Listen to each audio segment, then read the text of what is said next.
నిన్న ముఖ్యంగా అమలాపురం నుంచి కొంతమంది పాస్టర్ సోదరులు వచ్చారు.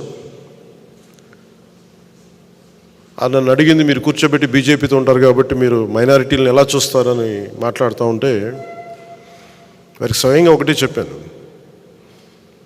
నేను అన్ని మతాలని చాలా సమానంగా గౌరవించేవాడిని. అన్ని మతాలు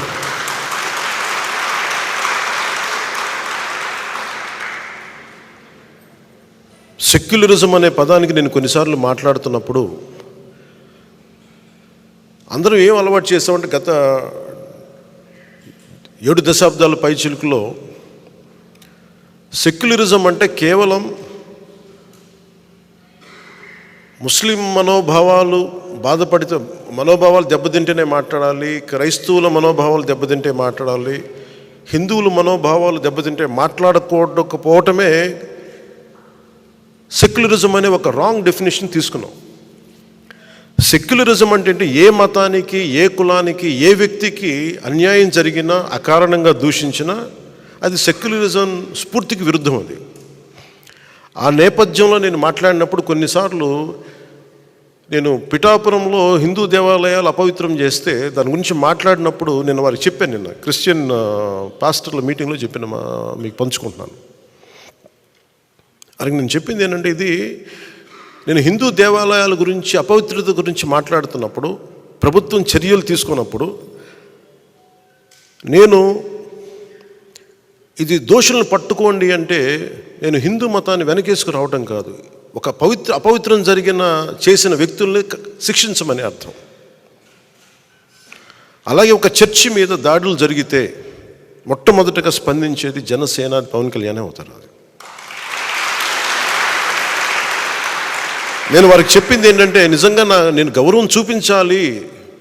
ఐఎమ్ ప్రాక్టీసింగ్ హిందూ, నా వైఫ్ క్రిస్టియన్, నేను ప్రాక్టీసింగ్ హిందూ. నేను అంత మాత్రాన్ని కూర్చోబెట్టి క్రిస్టియన్ మతాన్ని కానీ, ఇస్లాం మతాన్ని కానీ, ఇంక ఏ అన్య మతాన్ని, బౌద్ధాన్ని కానీ అసలు ఎక్కడ అగౌరవపరిచే మనస్తత్వం నాకు లేదు. అందుకని మన నాయకులు చాలామంది చూస్తాను, నేను ఎక్కడో నమాజ్ వినిపిస్తూ ఉంటే కొన్నిసార్లు చాలా సందర్భాల్లో నేను స్పీచ్ని ఆపేసిన సందర్భాలు ఉన్నాయి. నాకు గౌరవం అలా చూపిస్తాను. కాకపోతే ఓట్ల కోసం నేను మతాన్ని వాడను. ఓట్ల కోసం ఆ మతాన్ని, ఎందుకంటే ఎంతమంది చనిపోయారో నాకు తెలుసు. మన రాజ్యాంగాన్ని, భారత రాజ్యాంగం అనే ఒక రూపుదిద్దటానికి ఎంతమంది చనిపోయారు. ఇండియన్ రిపబ్లిక్, భారత్ రిపబ్లిక్ని స్థాపించడానికి ఎన్ని లక్షల మంది చనిపోయారు. సో ఈ పరిస్థితులన్నింటిని దృష్టిలో పెట్టుకుని చాలా చాలా బాధ్యతగా మాట్లాడతాను. ముఖ్యంగా ఈ రిపబ్లిక్ డే రోజున క్రైస్తవ సోదరులకి, సోదరీమణులందరికీ కూడా జనసేన కేంద్ర కార్యాలయం నుంచి మాటిస్తున్నాను, మీకు బంగారు భవిష్యత్తు ఉండేలాగా మీకు అండగా నిలబడతాను ఈ రిపబ్లిక్ డే రోజున మీకు మనస్ఫూర్తిగా తెలియజేసుకుంటాను.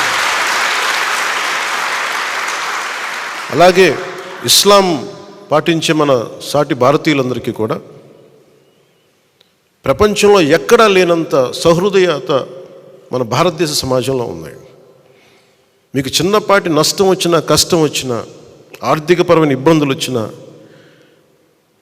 ఈ దశాబ్దం కాలం పాటు మేము మీకు చాలా అండగా నిలబడ్డాం.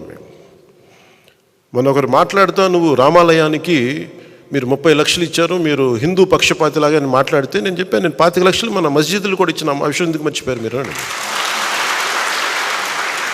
మీరు ఈ మాట మాట్లాడితే ఈ మాట కూడా గుర్తు చేసుకోవాలి కదా. అలా కాదు, నేను కూర్చోది అది నా ధర్మం, అది నా ధర్మాన్ని నేను గౌరవిస్తాను. ఇస్లాం మతాన్ని సంపూర్ణంగా గౌరవిస్తాను. నేను దాన్ని, నా మతాన్ని నేను ఆరాధిస్తాను. ఇస్లాం మతాన్ని సంపూర్ణంగా నేను గౌరవిస్తాను. నిన్న నా తెలిసిన జానీ మాస్టర్ ఆయన నాకు ప్రతిసారి నాకు ఖురాన్ ఇచ్చిన, బైబిల్ ఇచ్చిన చెప్పులు పక్కన పెట్టి మరీ తీసుకుంటాను, దాన్ని కళ్ళకద్దుకుంటాను. ఎందుకంటే భారతదేశంలో మనం మత సమైక్యత, మతం మనందరం ఐక్యత ఉండడం చాలా చాలా అవసరం.